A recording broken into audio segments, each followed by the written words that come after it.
1 Tessalonicenses, capítulo 1. Amém? Amém. O texto nos diz assim: Paulo e Silvano e Timóteo, a igreja dos Tessalonicenses, em Deus, o Pai, e no Senhor Jesus Cristo. Graça e paz tenhas de Deus, nosso Pai, e do Senhor Jesus Cristo.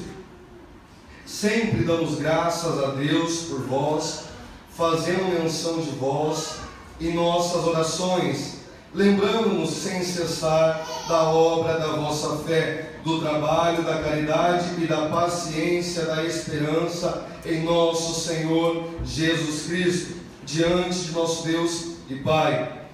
4. Sabendo, amados irmãos, que a vossa eleição é de Deus, porque o vosso ou nosso Evangelho não foi a vós somente em palavras, mas também em poder e no Espírito Santo, e em muita certeza, como bem sabeis qual fomos entre vós por amor de vós. E vós fostes feitos nossos imitadores e do Senhor, recebendo a palavra em muita tribulação, com gozo do Espírito Santo, de maneira que fostes exemplo para todos os fiéis da Macedônia e Acaia. Estudando esta carta do apóstolo Paulo, inspirado pelo Espírito Santo, à igreja dos Tessalonicenses, me chamou muita atenção algumas qualidades que nós vemos nesta igreja. E quando nós paramos para meditar e observar a maneira como aquela igreja ela foi alcançada, a maneira como aquela igreja ela se desenvolveu na presença de Deus, é algo que nos chama muita atenção. Mas antes, meus irmãos, de nós entrarmos no conteúdo que nós lemos aqui no capítulo 1, eu gostaria que você voltasse, deixe marcado essa página, está 1 Tessalonicenses capítulo 1, mas volte comigo em Atos dos Apóstolos, no capítulo 16, para nós entendermos um pouco como essa igreja ela foi fundada e o contexto em que esta carta ela foi escrita. Atos dos Apóstolos, no capítulo 16, no versículo 6, 7, 8 e também 9, vai nos contar que essa igreja foi fundada através da segunda viagem missionária do apóstolo Paulo. E o versículo 6 diz assim: E passando pela Frígia e pela província da Galácia, foram impedidos pelo Espírito Santo de anunciar a palavra na Ásia. Quem impediu o apóstolo Paulo? Espírito Santo. Versículo 7. E quando chegaram a Mísia, intentavam ir para Bitínia, mas o Espírito de Jesus não lhe permitiu. Quem impediu mais uma vez o apóstolo Paulo? Espírito de Jesus. 8. E tendo passado por Mísia, desceram a Troade. E Paulo teve de noite uma visão em que se apresentava um varão da Macedônia e lhe rogava, dizendo: passa a Macedônia e ajuda-nos. Até aqui, meus irmãos. Esta, meus irmãos, é parte da segunda viagem missionária do apóstolo Paulo, onde ele toma consigo Silas, após ali um desentendimento com Barnabé, por causa de João Marcos. Então ele parte para a sua viagem, segunda viagem missionária, levando consigo Silas. E ele então, quando ele está fazendo a obra do Senhor, está evangelizando alguns povos, ele chega então na Frígia e tem o desejo de pregar a palavra de Deus na Ásia. Mas a palavra do Senhor nos diz que esse desejo, ele não foi possível ser concretizado, porque o Espírito Santo impediu Paulo de ir para a Ásia. Note que não foram as dificuldades que impediram o apóstolo Paulo de ir para a Ásia, não foram as perseguições que impediram o apóstolo Paulo de ir para a Ásia, pregar o Evangelho, mas sim o Espírito Santo.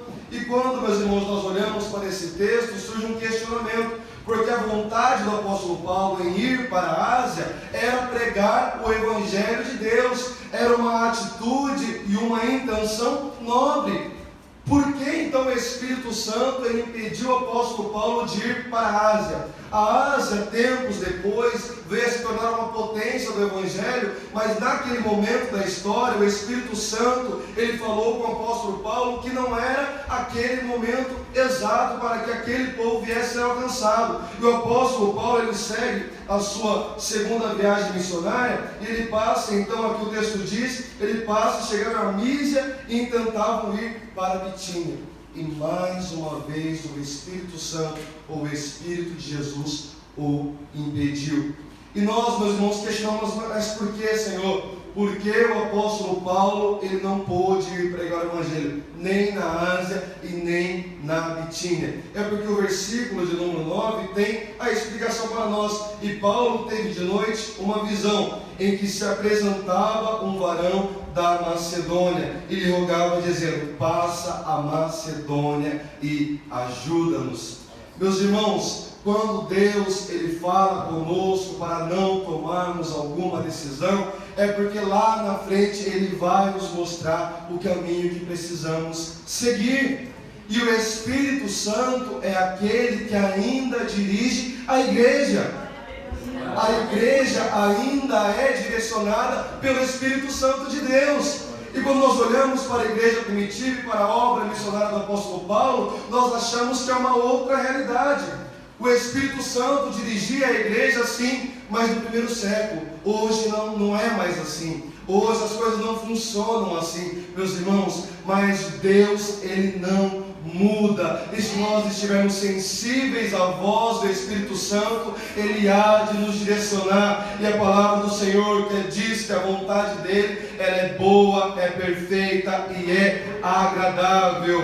Essa é a vontade de Deus para as nossas vidas. E o apóstolo Paulo ele foi impedido justamente por isso, porque Deus tinha uma obra para fazer na Macedônia. Em Jeremias no capítulo 29, versículo 11, diz assim: porque eu pensei os pensamentos que penso de vós, diz o Senhor, pensamentos de paz e não de mal, para vos dar o fim que esperais. Meu Deus, quando nós vemos, meus irmãos, o apóstolo Paulo sendo direcionado pelo Espírito Santo, e lá na frente nós vamos ver que Deus tinha uma vontade para ele, e naquele momento não era Ásia, não era Bitínia, mas sim para que ele passasse a Macedônia e viesse pregar o Evangelho na Macedônia. Nós vemos o cuidado de Deus para com a sua obra, porque quando nós, meus irmãos, nos dizemos que estamos fazendo a obra do Senhor, é a obra do Senhor, e se é do Senhor, Ele há de conduzir. E se é do Senhor, nós estivermos sensíveis à sua voz, nós estaremos dentro do plano e da vontade de Deus. Nós, meus irmãos, se estamos sendo direcionados pelo Espírito Santo, nós temos que confiar que para onde Ele está nos levando, lá é o lugar que nós devemos ficar. Amém, meus irmãos? Já nessa introdução nós podemos ter essa aplicação. O Espírito Santo, Ele é quem nos direciona. Paulo tem essa visão, então ele segue a sua segunda viagem missionária. Ele passa então a Macedônia, chega na província da Macedônia, e lá na Macedônia ele passa por duas cidades. Ele passa por Anfípolis, ele passa por Apolônia, que eram cidades já na Macedônia. Então ele chega a Tessalônica. E quando ele chega em Tessalônica, Tessalônica era a capital da Macedônia, ele começa então a ensinar, começa a pregar o Evangelho. Aos sábados ele ia ali competir com os fariseus, com aqueles que conheciam a lei, para revelar a Cristo. E ele fez isso durante algum tempo na igreja de Tessalônica. E ali nasceu a igreja dos Tessalonicenses. Ali houve um povo que creu na mensagem do Evangelho, recebeu de bom grado e deu-se início à igreja de Tessalônica. Mas Paulo ele não pôde ficar ali por muito tempo, porque houve perseguições por parte de alguns judeus. Então ele teve que abortar aquela missão e ir para Bereia. Paulo sai dali de Tessalônica já com a igreja formada, vai para Bereia, fica ali por um tempo, funda uma igreja em Bereia, parte então para Atenas. Lá em Atenas ele encontra Timóteo e ele envia Timóteo novamente para Tessalônica, a fim de saber como estavam aqueles irmãos que foram ganhados por ele. Aquela igreja que havia sido fundada há 6 meses atrás, como estavam aqueles irmãos, como estava a fé daqueles irmãos. Paulo então envia Timóteo. Timóteo vem com um relatório acerca de Tessalônica e os irmãos que ali estavam, e o relatório que Timóteo ele traz é um relatório, meus irmãos, muito positivo. E esse relatório faz com que o apóstolo Paulo envie então essa primeira carta aos Tessalonicenses, essa que nós lemos aqui. E no versículo 3, meus irmãos, nós podemos ver a primeira coisa que Timóteo ele relata daquela igreja. O versículo de número 3 diz assim: lembrando-nos sem cessar da obra da vossa fé, do trabalho da caridade e da paciência, da esperança em nosso Senhor Jesus Cristo, diante de nosso Deus e Pai. O trabalho que resultava primeiramente da fé. Na minha tradução diz: lembrando-nos continuamente diante do nosso Deus e Pai o que vocês têm demonstrado. Olha o que eles estavam demonstrando: o trabalho que resulta da fé. Porque uma igreja, meus irmãos, à medida que ela aceita o Evangelho, ela passa pelo processo do novo nascimento, ela então passa a ser uma igreja trabalhadora. E é exatamente isso que Timóteo ele enxerga naquela igreja. Quando ele volta para ver o estado daqueles irmãos, ele encontra uma igreja que estava trabalhando. Ele encontra uma igreja que estava ativa. E o que é mais lindo é que ele não diz somente o fator externo, que é o trabalho, aquilo que poderia ser visto, mas ele enfatiza aquilo que motivava aqueles irmãos a trabalharem. Ele diz o trabalho que é resultado da fé. Timóteo tem a capacidade de enxergar que eles estavam trabalhando, mas eles não estavam trabalhando somente, eles estavam trabalhando porque eles tiveram um encontro com Cristo, aquilo resultou em fé, e a fé resultou no trabalho. Amém. Não é isso que Efésios nos diz? Que a salvação ela vem pela fé, não vem de obras, mas essa salvação ela produz boas obras. E a igreja de Tessalonicenses ela estava vivendo essa realidade. Ela estava trabalhando, e o que impulsionava aqueles irmãos a trabalharem era a fé que eles tinham no Senhor Jesus. Porque muitas vezes o nosso trabalho ele pode estar sendo uma realidade, o fator externo ele pode estar acontecendo, e muitos que nos olham: não, está trabalhando sim, está fazendo a obra de Deus sim, mas a questão, meus irmãos, ela é muito além disso. Qual é a motivação por trás do trabalho? A motivação desses irmãos era a fé. E quando Jesus ele olha para os fariseus, ele se volta para os discípulos e diz: olha, eles fazem. O fator externo estava ok, eles estavam fazendo algo, mas o fator interno foi reprovado por Cristo. Ele diz: eles fazem, mas fazem para serem vistos.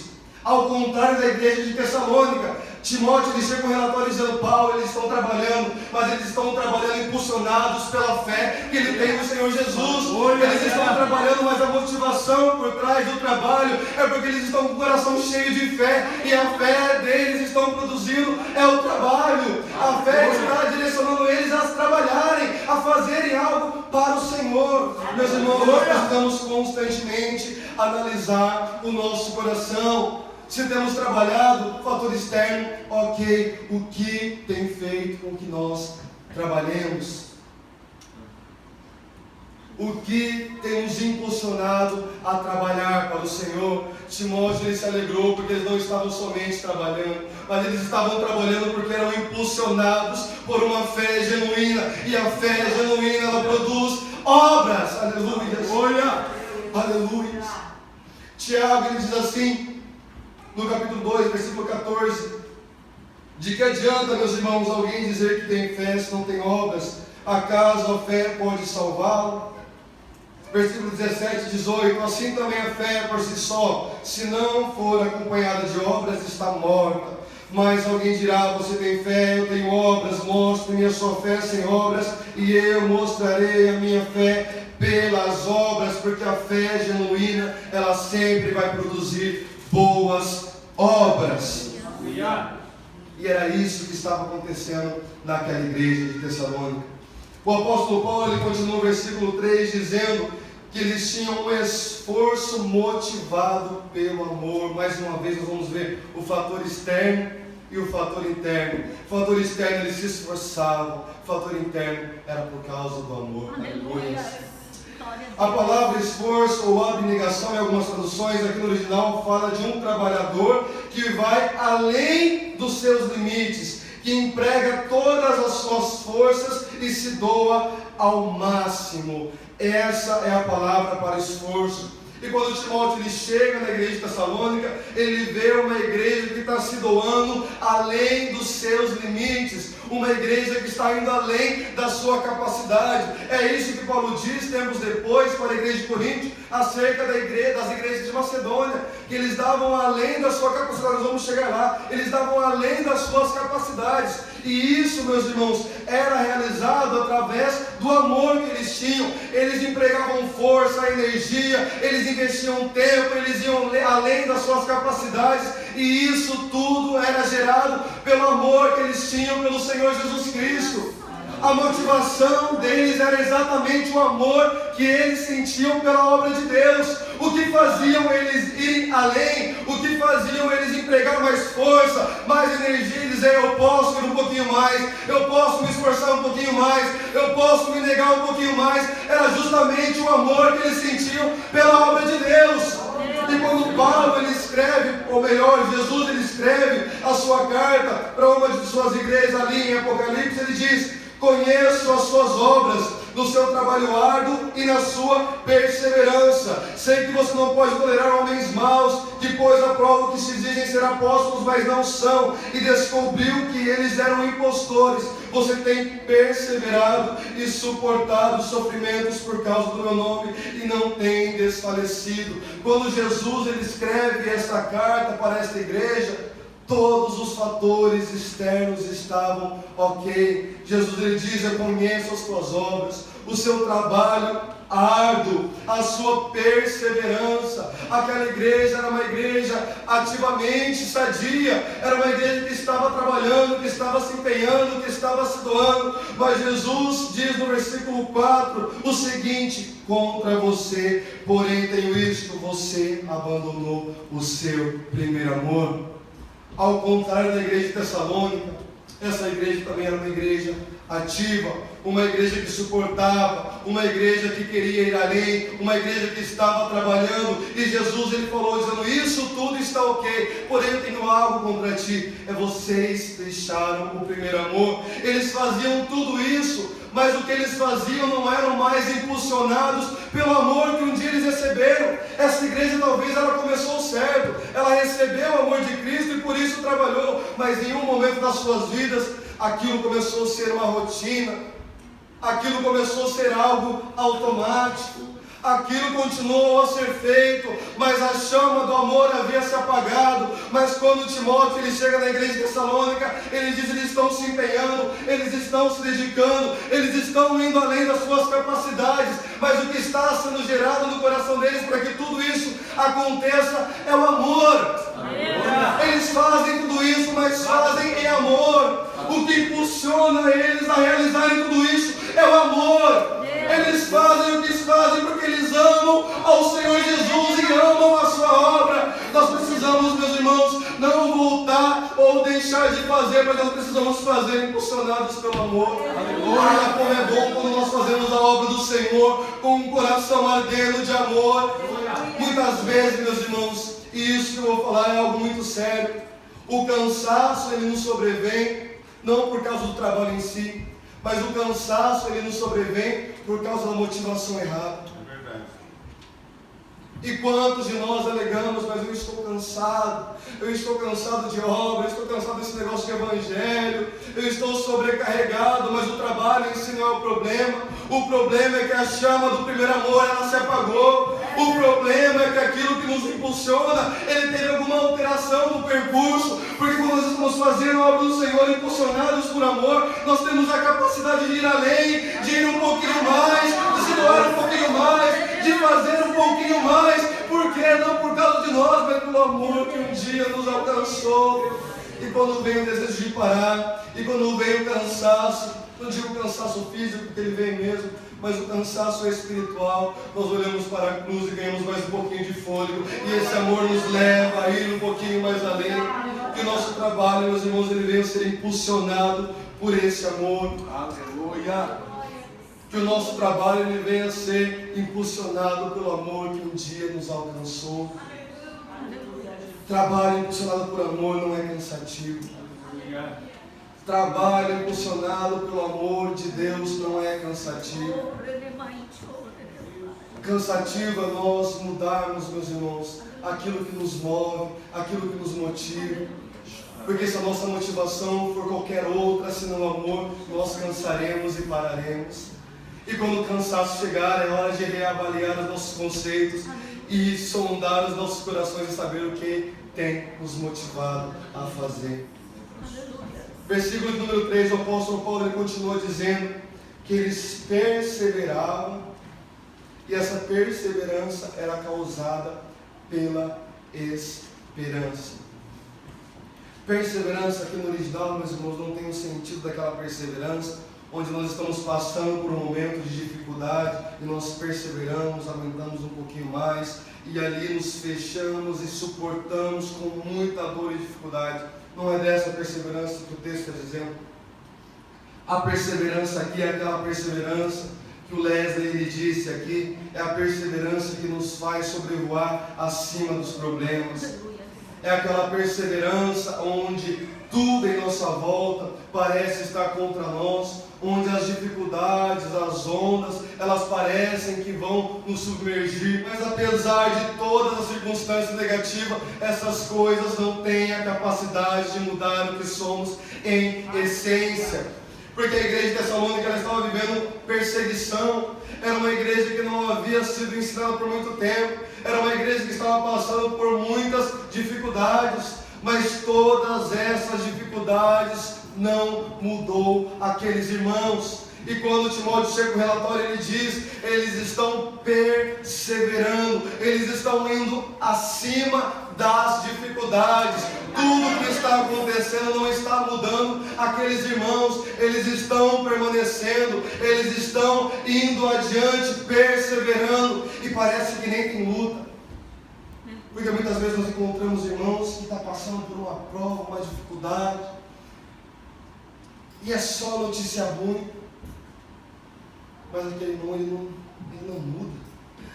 É terça-feira ele está na oração, é sexta-feira ele está na EBD, e você vai falar com ele, é sempre com um sorriso no rosto, e ele sempre dá uma palavra de incentivo para te dar, e até parece que ele não tem dificuldade, e só Deus sabe o que ele está fazendo, passando.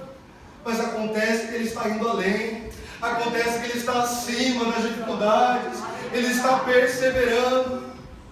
E isso, meus irmãos, estava acontecendo na igreja de Tessalônica. E mais uma vez, fator externo, fator interno, o que estava movendo a eles a perseverarem era a esperança. Ah, meus irmãos, esse é o remédio, esse é o segredo para nós passarmos pelas dificuldades sem que elas nos mudem por dentro. Nós temos uma esperança. Esse é o segredo daquele irmão que eu falei agora há pouco, que as coisas acontecem, problemas vêm e vão e ele não muda, é porque ele tem uma esperança, a esperança dele está em Cristo. E ele olha para Cristo, ele não consegue enxergar as dificuldades porque ele está escondido em Cristo. E Cristo está acima das dificuldades. A esperança, uma vez que nós perdemos a esperança, nós nos tornamos vulneráveis. O problema nos leva para cá, nos traz para cá de volta, nos leva para lá. O problema nos para, nós deixamos de caminhar, não frutificamos por causa do problema. Mas uma vez que nós temos a esperança em Cristo Jesus, nós estamos além, acima da circunstância. Hoje nós temos a capacidade de perseverar por causa da esperança. Onde está a nossa esperança? Onde está colocada a nossa esperança? Porque onde está a nossa esperança vai determinar a nossa constância espiritualmente. Eu vou repetir, aonde está a nossa esperança vai determinar a nossa constância espiritualmente. Porque uma vez que estamos além das dificuldades, porque uma vez que estamos além dos problemas e a nossa esperança está em Cristo, nós somos constantes na presença de Deus. Porque o que nos muda constantemente é os problemas, meus irmãos, externos, é as más notícias. O que nos tende a mudar frequentemente são as coisas que acontecem em nossa volta. Mas quando nós voltamos a nossa esperança para aquele que é imutável, a nossa vida espiritual ela vai ser uma vida espiritual que não muda com frequência. Ela vai ser uma vida espiritual sempre frutífera. Porque a nossa esperança está naquele que não muda. E a esperança, a perseverança desses irmãos estavam justamente na esperança. Na esperança. Cristo em nós, a esperança da glória. Isso não muda, meus irmãos. Isso não muda. A nossa esperança, ela permanece. E porque temos a esperança dele, nós permanecemos. Nós continuamos. Nós perseveramos. Aleluia. Glória. Mas note, meus irmãos, que tudo isso está envolvido com este fator interno. O que nos leva, o que nos impulsiona, aquilo que o pastor não vê, aquilo que o irmão não vê, aquilo que nem nossa esposa, nosso marido não sabe, é aquilo que nos motiva. A Bíblia fala que Deus esquadrinha os corações, e aquilo que tem nos impulsionado e nos motivado vai determinar a nossa constância na caminhada. Vai determinar a nossa frutificação no reino de Deus. E o apóstolo Paulo, eu acho lindo, em 1 Coríntios 13, note que o fator interno desses irmãos era a fé, a esperança e o amor. E o apóstolo Paulo escreve aos Coríntios dizendo: assim permanece agora essas três. Quais são, apóstolo Paulo? A fé, a esperança e o amor. Aleluia. Essa é a base do cristianismo, meus irmãos. Se nós estivermos com essa base firmada na fé, na esperança e no amor, nós teremos uma vida espiritual frutífera, constante. Nós iremos, meus irmãos, além das circunstâncias, nós iremos além do nosso físico, além do nosso emocional, além dos problemas. Por quê? Porque o fator interno ele está saudável. Aleluia.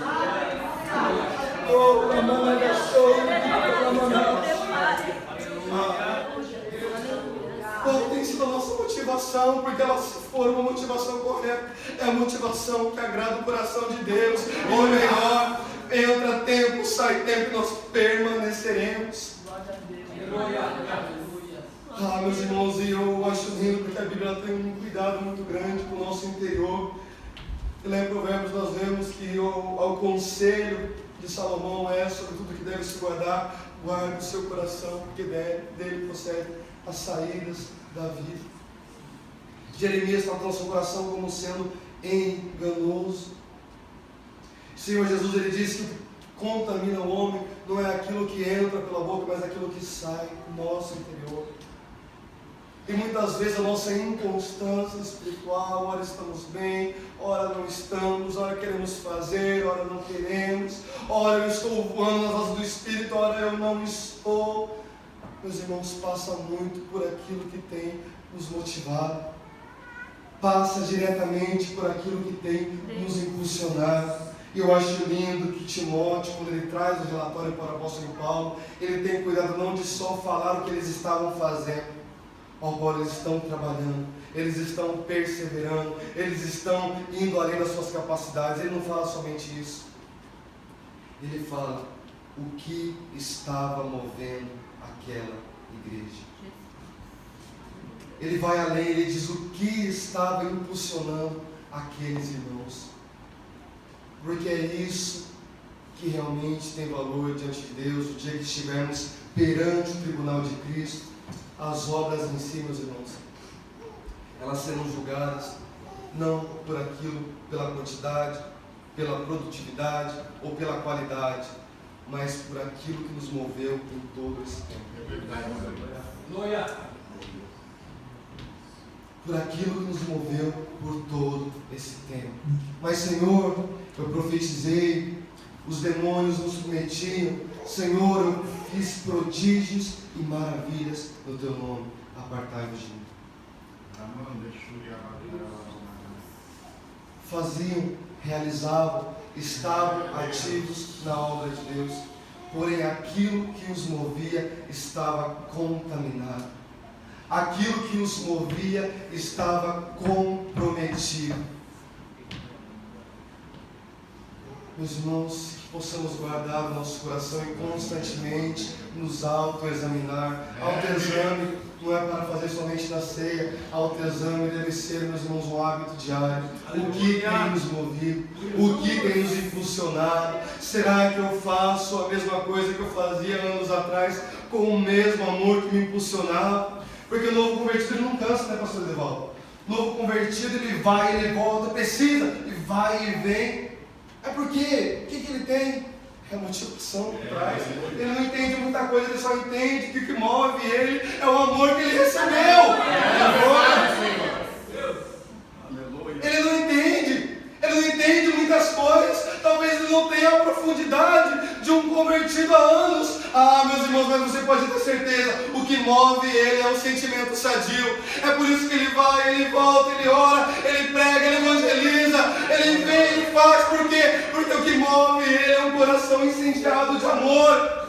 Aleluia! Ah, e um coração incendiado de amor, ele não cansa, meus irmãos. E Paulo ele fala: eu me gastarei, me deixarei gastar por amor de vós. Ainda que o nosso homem exterior se corrompa, contudo o nosso interior se renova dia após dia. Ah, é o interior que se renova. É o interior que se renova. E nós precisamos, meus irmãos, analisar o nosso coração, porque uma vez que o nosso interior está saudável, o exterior vai voar. Uma vez que o nosso interior está saudável, o nosso exterior vai voar. E Jesus, ele ensinou algo muito lindo. Em Mateus 6, ele nos traz uma aplicação muito linda. Ele diz: quando alguém beber, comer, vestir, vocês não precisam se preocupar. Ele estava falando de coisas relacionadas ao nosso corpo físico. Quanto a isso, vocês não precisam se preocupar. Mas buscai primeiramente o reino de Deus e a sua justiça. Ou seja, se o físico, ele vai cuidar, meus irmãos. Nós, quanto ao espiritual, nós precisamos buscar. Nós precisamos nos empenhar, nós precisamos ir além, mas acontece que muitas vezes nós supervalorizamos o exterior. Não, eu não acordo cedo para orar porque eu vou passar o dia cansado demais e meu corpo ele não aguenta. É a preocupação com o exterior. Eu não vou porque eu vou dormir tarde e o dia seguinte é um dia cansativo. É a preocupação sempre com o exterior. A preocupação é sempre com o nosso corpo, e nós fazemos exatamente o contrário do que aquilo que Jesus nos ensinou. Nós buscamos o cuidado físico e achamos que o espiritual será acrescentado, mas não foi assim que ele ensinou. Ele diz: vocês precisam buscar o reino de Deus e a sua justiça. Quanto ao físico, isso eu vou acrescentar. Aleluia. E meus irmãos, nós devemos cuidar e zelar pela nossa saúde espiritual. É pela nossa saúde espiritual. Meus irmãos, algumas coisas me chamam mais atenção nesta igreja. No versículo 6, o apóstolo Paulo nos diz: e vós fostes feitos nossos imitadores e do Senhor, recebendo a palavra em muita tribulação, com gozo do Espírito Santo. Aleluia. De quem eles eram imitadores? Nossos, Paulo dizendo, imitador de Paulo e imitador de Cristo. Isso me ensina, meus irmãos, que essa igreja, ela tinha boas referências. Paulo diz: vocês são imitadores de Cristo e meus imitadores. Igreja que tinha boas referências. E num culto jovem eu não posso deixar de trazer uma palavra diretamente para vocês, jovens. Qual tem sido a sua referência? Quem tem sido o seu espelho? Porque quando Paulo ele escreve para essa igreja, ele diz: vocês são meus imitadores e imitadores de Cristo. Eles tinham boas referências, bons referenciais. Eles imitavam Paulo e imitavam a Cristo. Enquanto Paulo ele escreve para os coríntios, incentivando: sede meus imitadores como eu sou de Cristo. Ele escreve aos Tessalonicenses, dizendo que eles estavam colocando isso já em prática. Olha, vocês estão nos imitando e imitando a Cristo, a quem nós temos imitado. Jovens, as nossas referências vão dizer aquilo que nós seremos no futuro. Os nossos referenciais hoje determinarão aquilo que nós seremos no futuro. E olha que o referencial deles era Cristo, mas também era um homem, era o apóstolo Paulo. E o apóstolo Paulo ele se dizia para ser imitado porque ele se empenhava a imitar a Cristo. Nós devemos imitar pessoas que imitam a Cristo. Aleluia. Referenciais de homens e mulheres que passam tempo em oração, referenciais de homens e mulheres que que amam o ensino da palavra de Deus, referenciais de homens e mulheres que amam a obra do Senhor, que amam o Senhor Jesus. Os nossos referenciais nos dirão aquilo que nós seremos no futuro. E essa igreja, meus irmãos, ela tinha bons referenciais. O apóstolo Paulo, ele escreve: olha, vocês estão me imitando e imitando a Cristo. Vocês estão imitando o nosso modo de viver, a nossa conduta. Não imitar aquilo que faz. Ah, ele está fazendo, vou imitar a roupa, o que está fazendo. Não. Imitar o caráter. Imitar aquilo que nós estamos falando, aquilo que move aquela pessoa. Porque aquele que se move com a motivação errada, ele acha que está enganando todo mundo.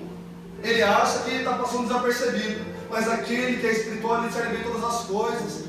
E sabe, foi isso que Timóteo, ele chegou à conclusão. Ele chegou lá e ele pôde identificar se aquela motivação era sadia ou não. Porque é espiritual. E aquele que está fazendo a obra de Deus com a motivação errada, ele acha que está enganando todo mundo. Mas aquele que é espiritual sabe a motivação que está no coração. E nós, sendo espirituais, nós podemos olhar homens e mulheres que estão empenhados na obra de Deus com a motivação correta. E se espelhar e ter referências boas. Qual tem sido o nosso referencial? Porque bem verdade, meus irmãos, nos dias que nós estamos vivendo, é bem escasso nós temos bons referenciais, mas meus irmãos, bem verdade também, que em todo tempo Deus tem os seus remanescentes, e aqueles que o Senhor fez e sustentou até aqui, são eles que nós iremos imitar, meus irmãos. São eles que nós teremos como referenciais. Ah, aquela igreja olhava para Paulo e dizia: eu quero ser igual a esse homem. Olha o tempo que ele passa em oração, olha a dedicação dele no ensino, olha a dedicação dele na palavra. Esse homem passou naufrágio, esse homem foi açoitado e ele não para, eu quero ser igual a ele. Versículo de número 7, que eu acho lindo isso aqui. De maneira que fostes exemplo para todos os fiéis na Macedônia e na Acaia. Se no versículo 6 o apóstolo Paulo escreve para eles, dizendo que eles tinham bons referenciais, no versículo de número 7 nós vemos que aquela igreja que tinha bons referenciais se tornaram referenciais para quem? Para aqueles que estão na Macedônia e na Acaia. Porque ter bons referenciais, meus irmãos, vai fazer com que lá na frente nós seremos referenciais para os que estão chegando. Isso fala de crescimento espiritual. Isso fala de desenvolvimento espiritual. Isso fala de amadurecimento espiritual. Um dia eles imitaram, agora eles estavam sendo imitados. Eles tinham boas referências, agora eles se tornaram referências para todos naquele estado, daquela província de Macedônia. E não parou naquela província, eles estavam sendo referência para uma província mais distante, na Gaia. Tudo isso porque eles tiveram bons referenciais e agora se tornaram referenciais. Isso é crescimento espiritual. Isso é amadurecimento espiritual. Isso é desenvolvimento espiritual. Eu nasci e agora eu passo por um processo de crescimento. É por isso que a Bíblia trata a conversão como um novo nascimento. Porque uma vez que a criança ela nasceu, agora ela vai passar por um processo natural de crescimento. Uma criança que nasce e não se desenvolve, ela está tendo algum tipo de anomalia. Porque o processo natural ainda é o crescimento. Uma igreja que ela tinha bons referenciais se tornou uma referência, crescimento espiritual. Nós passamos pelo novo nascimento, agora entramos num processo de crescimento. Agora imagina se esses irmãos chegam para Paulo e dizem: olha, Paulo, você é minha referência. O apóstolo Paulo fica feliz. Que bom que eu sou referência de vocês. Entra ano e sai ano, e aqueles irmãos permanecem do mesmo jeito. Paulo, toda vez que Paulo vai lá: Paulo, você é minha referência. Paulo, eu quero ser igual a você. Paulo se alegra. Volta 2 anos, a mesma coisa. Eu chego ao pastor e de volta para ele: olha, eu quero ser igual a você. Glória a Deus, aleluia. 2 anos depois, as mesmas coisas, os mesmos problemas, as mesmas dificuldades, a mesma conversa fiada. Não cresceu, não desenvolveu. E toda a Bíblia nos incentiva a crescermos e amadurecermos na fé. O desejo de Deus sempre foi a maturidade E Deus deu pastores, mestres, doutores, apóstolos, profetas, justamente para que o corpo ele cresça e amadureça, justamente para que nós venhamos entrar num processo de maturidade. Porque diante dos olhos de Deus, alguém que nasceu de novo, mas não cresce, está tendo algum tipo de anomalia. Ou ele não está se preocupando em se desenvolver, ou ele nunca nasceu de novo. 2 Pedro 3,18: antes crescei na graça e no conhecimento de nosso Senhor Jesus. A Ele seja dada a glória, assim como a todo dia da eternidade. Amém. Lucas 2,52: e crescia Jesus em sabedoria e em estatura e em graça para com Deus e os homens. Pedro 2,2: desejai afetuosamente como meninos nascidos novamente o leite racional, não falsificados, para que por ele vais crescendo. Toda a Bíblia ela vai nos incentivar a crescermos, meus irmãos, a amadurecermos, a não permanecermos como estamos. Paulo diz: eu era menino, falava como menino, discorria como menino, mas agora eu sou homem. Aquelas coisas de menino ficaram para trás. E essa igreja, meus irmãos, ela passou por esse processo. Ela tinha bons referenciais, mas se tornaram referência. Meu Deus do céu! Mas a semente que foi plantada no coração deles foi o suficiente para que eles pudessem crescer. Porque hoje nós temos ensino bíblico, nós temos oração, há investimento. Meu Deus. 2 Coríntios 8,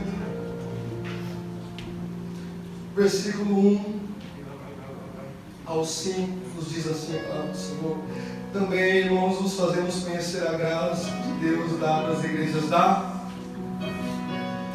Quem está comigo? 2 Coríntios 8, capítulo 8, versículo 1. Também, irmãos, vos fazemos conhecer a graça de Deus dada às igrejas da Macedônia. Se lembram da visão que o apóstolo Paulo teve na segunda viagem missionária? O Espírito Santo o impediu de ir para a Ásia, de ir para a Bitínia, justamente para que ele fosse para Tessalônica. Tessalônica é a capital da Macedônia. E nós aprendemos que esses irmãos, eles tinham boas referências, eles tinham boas motivações, e isso tudo contribuiu para que eles se tornassem referências. E agora, meus irmãos, nós vemos não somente a cidade da Tessalônica, mas toda aquela província incendiada pelo poder de Deus, incendiada pelo mesmo amor que alcançou a igreja de Tessalônica. E Paulo agora ele escreve para Coríntio, dizendo: olha, vocês precisam conhecer a igreja da Macedônia, hein? Uma igreja dificultosa, uma igreja tribulada, uma igreja com muitos problemas, a igreja de Corinto. E Paulo escreve para eles, dizendo: ó, vocês precisam dar uma passadinha lá na Macedônia, hein? Vocês têm que ver como o negócio está pegando lá. Eles estão indo além das suas capacidades. Todo mundo está imitando eles. Você vai na Macedônia, você vai na Caia, você fala outra coisa, você fala deles. Vocês precisam aprender com eles. Vocês precisam tomá-los como exemplo. Vocês precisam voltar a praticar o que eles estão praticando e fazendo. Ah, meus irmãos, esse convite do apóstolo Paulo à igreja de Corinto, o Espírito Santo hoje nos convida a nós olharmos para essa igreja.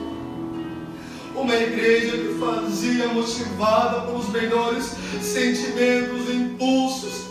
Uma igreja que era motivada pelo Espírito Santo e pelo amor que eles tinham pela obra de Deus e pelo Senhor Jesus. Uma igreja que tinha bons referenciais. Uma igreja que cresceu ainda com os recursos limitados, mas era uma igreja que se tornou exemplo.